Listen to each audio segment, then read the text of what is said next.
Cool, so what we're looking at in this venue, which is going to be a drum and bass venue tonight, are the loudspeaker stacks. Now this is pretty big tent for this size of rig. This is about as large a tent as you want to cover with this. So what we've got here is a loudspeaker stack with both sides are the same. We've got obviously two subwoofer modules there. They would be Nexo Alpha S2s, and a number of other modules that look from the front visually the same, but they're actually different. There's two different models in this stack. What we'll have is B1s, which are 15-inch drivers. There's 5 of those in total in this because, as I said, it's drum and bass and dance, so it needs quite a lot of bass energy. They'll handle the lower mid frequencies that provide a lot of kick and a lot of the kind of in-your-face sounds. And we've also got 3 M8s, which are 80-degree spread, high frequency and high mid frequency cabs.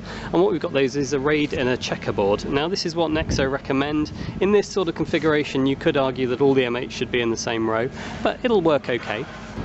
So here we are behind that same loudspeaker stack.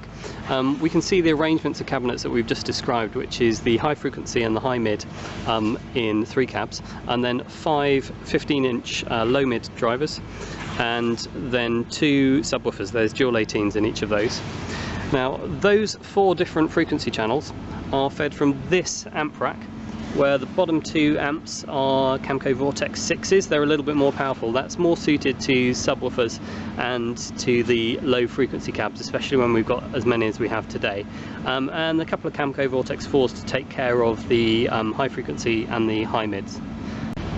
Cool, so we're obviously on one side of the venue. That means that the right hand side needs to take a single signal feed from the desk.